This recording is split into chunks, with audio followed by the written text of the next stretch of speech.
A ver, imagina por un momento una mujer ordeñando vacas al amanecer, en un corral lleno de barro y estiércol. Vale, una imagen muy bucólica, sí. Sí, pero fíjate, luego la cámara corta y pasamos a una aristócrata cubierta de joyas completamente sola en una mansión inmensa. Un cambio bastante radical. Totalmente.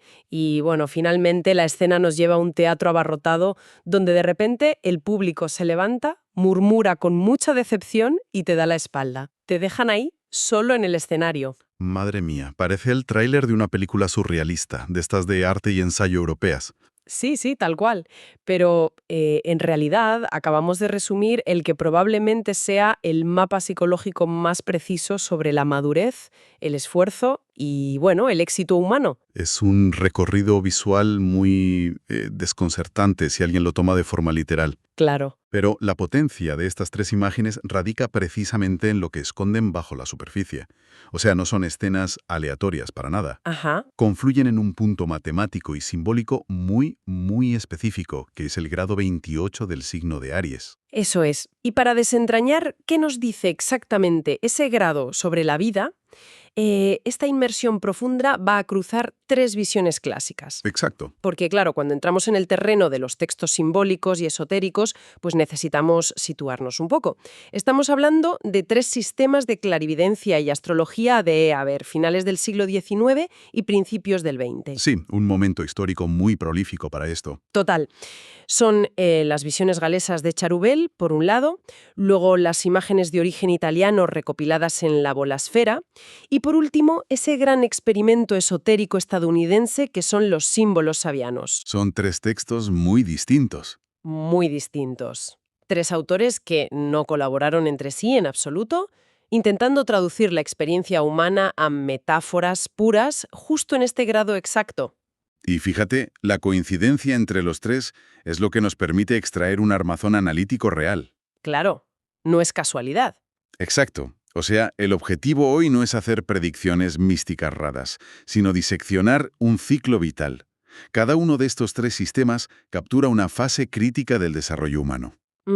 Ya. Muestran cómo pasamos, digamos, de la creación de valor desde cero a la gestión del reconocimiento social, para terminar, bueno, enfrentándonos al vacío existencial cuando ese reconocimiento desaparece. Qué intenso suena eso último.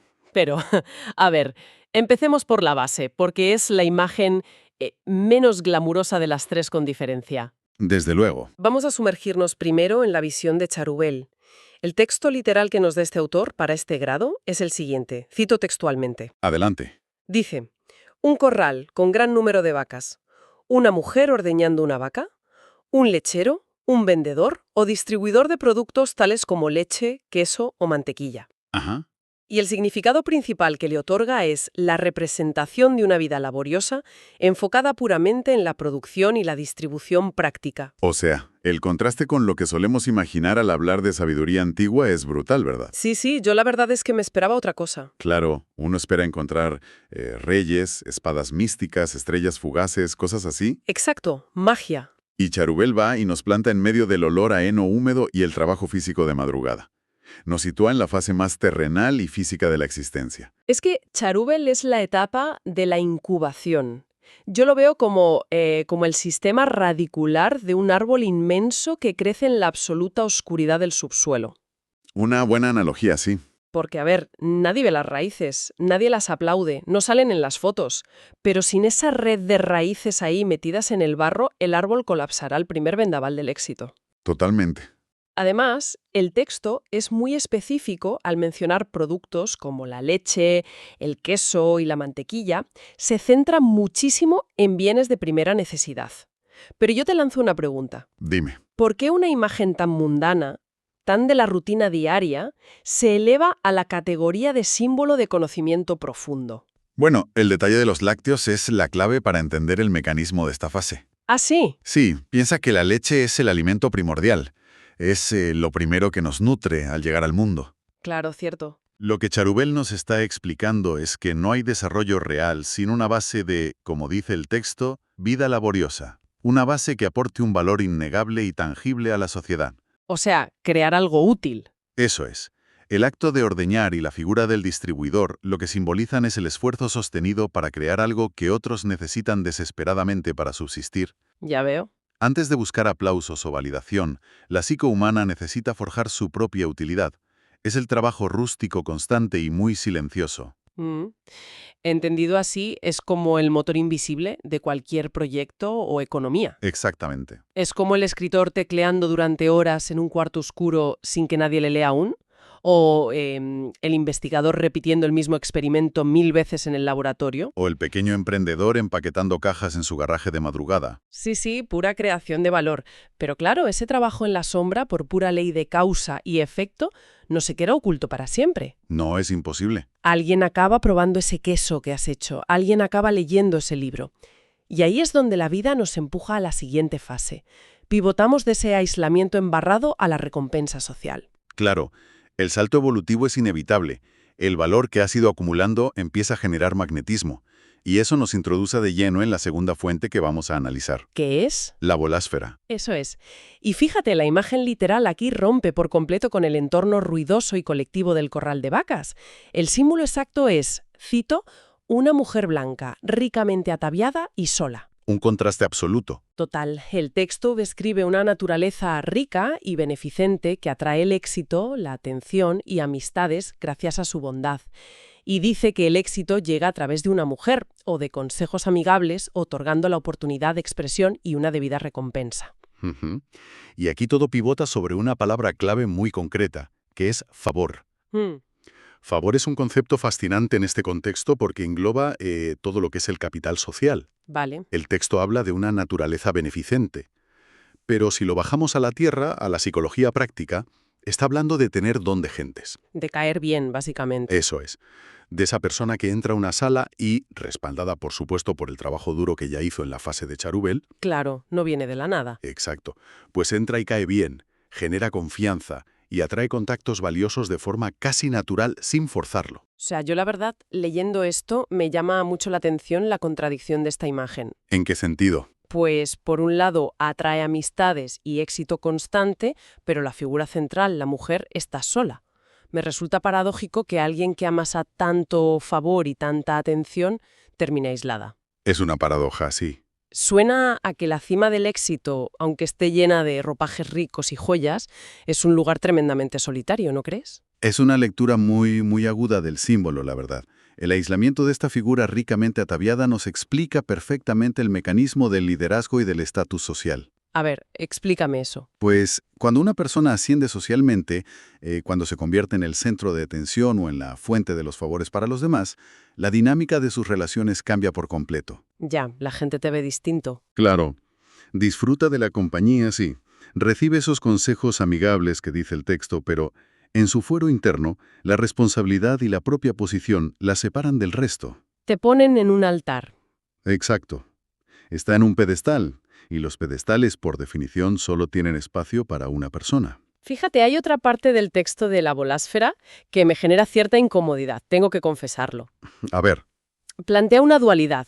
Dice textualmente que en este estadio existe un amor por el lujo y la aprobación, aunque subraya que la persona es generosa y bien dotada. sí, el texto menciona esa dualidad. Pero, claro, ese amor por la aprobación suena peligroso. O sea, suena a alguien adicto a la validación externa, casi frívolo si lo comparamos con la ética de trabajo incansable y humilde de la granja lechera de antes. ¿No es un retroceso? Entiendo por qué lo dices. Es natural sentir ese rechazo inicial, ¿eh?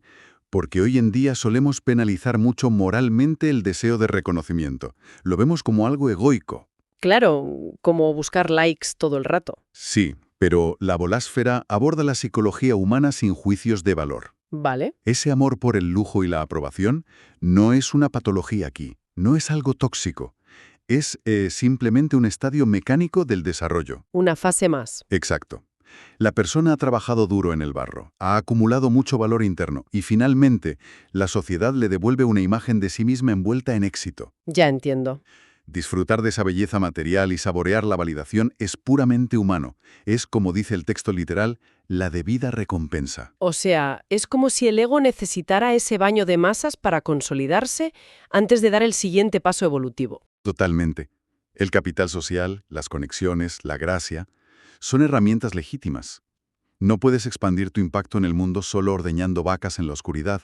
Claro, necesitas salir al mundo. Necesitas moverte en los salones, tejer alianzas, aceptar el favor del entorno para crecer.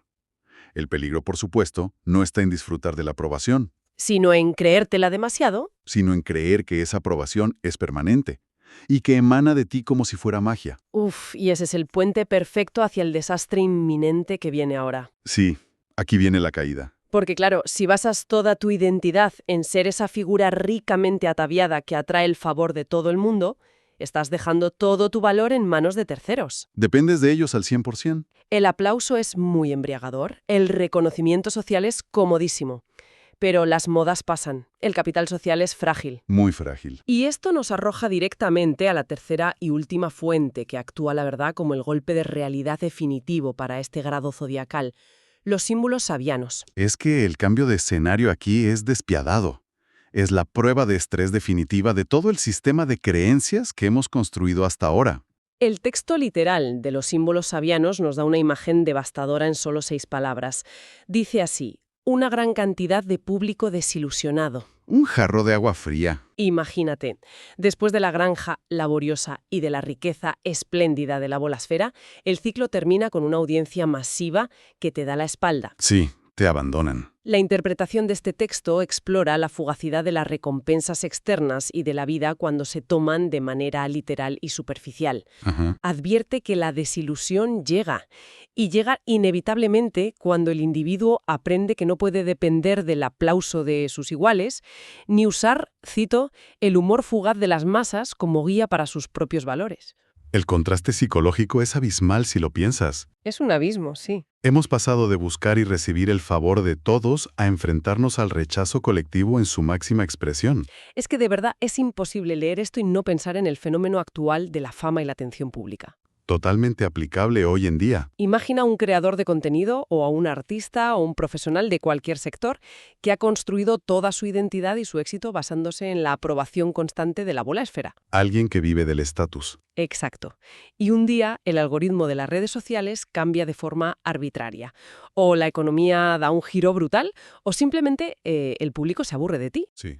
Encuentran un juguete nuevo. El humor fugaz de las masas se evapora. El teatro se queda completamente vacío. Y ahí te quedas. Pues el texto sabiano invoca un mandato muy, muy severo ante esto. Exige una cualidad del ser que debe estar segura de su propio potencial creador sin ceder a nada externo. Eso es. Y define este momento crítico con una palabra clave que lo engloba todo. La palabra es disyuntiva. Disyuntiva. Esa es la palabra central de toda esta inmersión que estamos haciendo. ¿Por qué es tan central? Porque el texto sabiano no describe el final del camino. O sea, no es el final de la historia. Describe una encrucijada forzosa. Y hay que entender la mecánica psicológica de por qué ocurre esto exactamente. Amer, explícame la mecánica. Cuando el aplauso desaparece repentinamente, la psique humana entra en un estado de crisis aguda. Claro, entras en pánico. Entras en pánico porque pierdes de golpe tu fuente principal de dopamina y de validación externa. El sistema entero se colapsa. O sea, un síndrome de abstinencia emocional. Ese choque químico y emocional es lo que el texto plantea como la dualidad polarizada de este grado, ¿verdad? Exactamente. Porque dice que si te enfrentas a ese público desilusionado, solo tienes 2 salidas extremas. Es la disyuntiva. El polo positivo, que el texto define como una independencia espiritual total, Ajá. o el polo negativo, que describe como una, cito otra vez, asimilación destructiva del ser con cada fracaso o frustración humana. Qué fuerte suena esto último. Es que esa vida o muerte, emocionalmente hablando. Profundicemos un poco en esa mecánica. Sí, por favor. Ese vacío brutal que es generado por el rechazo de la audiencia, en realidad es mecánicamente necesario para el desarrollo de la consciencia madura. Necesario. Sí, obliga al individuo a buscar una fuente de energía interna y autónoma, simplemente porque la externa se ha extinguido. Es un acto de pura supervivencia emocional. Claro, ya no te queda otra. Alcanzar esa independencia espiritual total, el polo positivo, significa darse cuenta, por fin, de que el verdadero valor siempre residió en la capacidad creadora. En el trabajo. Exacto, en las manos manchadas de barro de charubel, en tu propio esfuerzo y no en los ropajes prestados y frágiles por la bolasfera. Fíjate, es que subvierte por completo la idea moderna que tenemos de que el éxito consiste en retener la atención del público eternamente.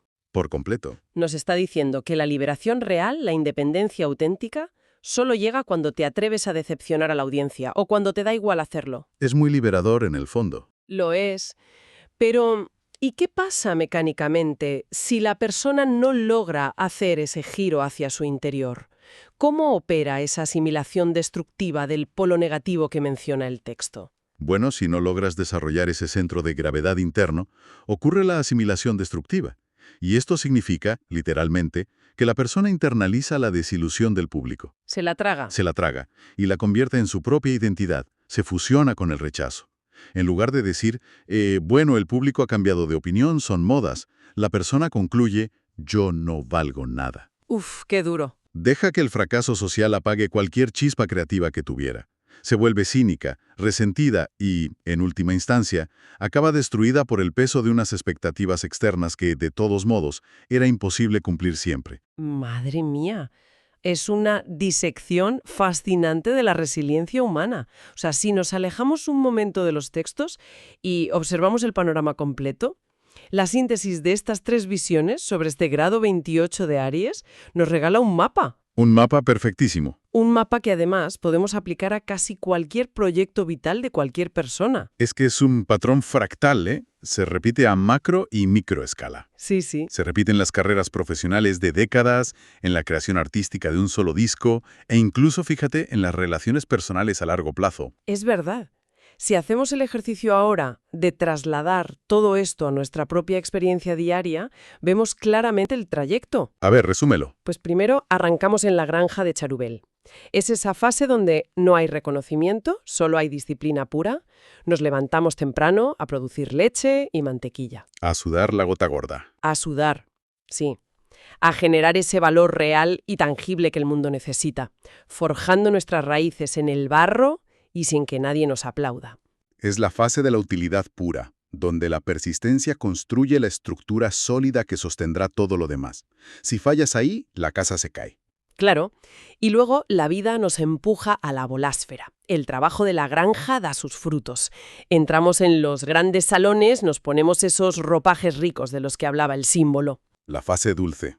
Cultivamos amistades, aprendemos a navegar el capital social, atraemos alianzas gracias a nuestro propio mérito y disfrutamos del favor y de la aprobación de todos. Sí, todo va sobre ruedas. Es la época de vacas gordas, del reconocimiento.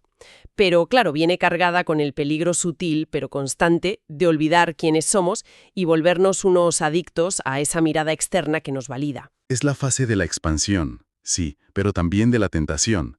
El estatus te aísla, aunque estés rodeado de aliados. Empiezas a creer que el aplauso es tuyo por derecho. Y finalmente, el ciclo exige su resolución lógica a través de los símbolos sabianos.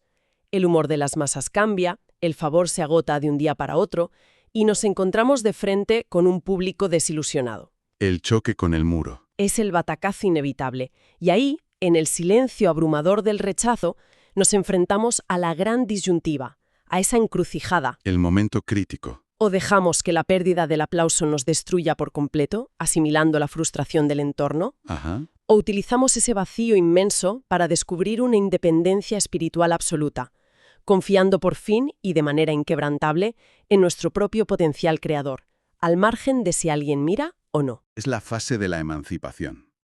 Lo que revela este análisis tan a fondo es que no se puede llegar a esa verdadera independencia espiritual sin haber pasado por el barro de la creación primero. O sea, no te puedes saltar pasos. Exacto.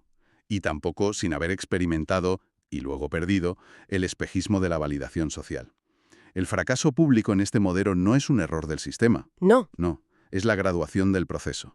Es lo que te hace maestro. Me parece brillante. Yo creo que cualquiera que nos escuche y que esté inmerso ahora mismo en la monotonía de no ver resultados en su trabajo, debería recordar la imagen de la granja. Que sepan que están construyendo la base. Fundamental. Y quien esté surfeando la ola de la popularidad y el favor, pues haría bien en no apegarse demasiado a sus ropajes ricos, porque son prestados. Se los van a quitar tarde o temprano. Y quien esté atravesando el desierto del rechazo o el fracaso, debe saber que está en la antesala de la verdadera maestría personal.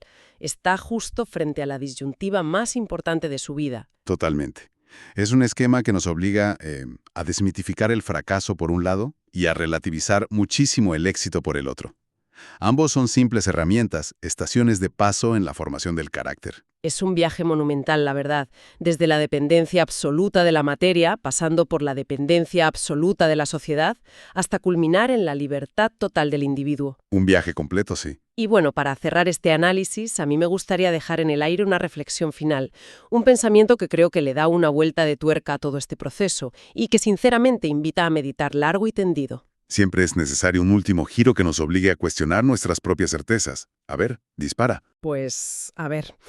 Hemos visto cómo la desilusión del público masivo y la pérdida brutal del favor social son el catalizador mecánico, casi obligatorio, diría yo, que nos empuja a buscar esa independencia espiritual total que describen los símbolos sabianos. Sí, sin pérdida no hay independencia. Vale, pues si esto es así, ¿podría ser que el mayor acto de favor que la vida nos puede conceder sea paradójicamente arrebatarlos el aplauso? Mm, O sea, podría ser que quitarnos el apoyo externo, que cerrar el teatro y dejarnos a oscuras, sea el favor definitivo que el universo utiliza para obligarnos a descubrir nuestro verdadero e inagotable potencial creador. qué perspectiva tan interesante. Es una idea muy difícil de tragar cuando uno está metido en medio de la tormenta, claro, pero quizá, solo quizá, el mayor regalo sea precisamente perder aquello que creíamos necesitar tanto. Te deja pensando, desde luego.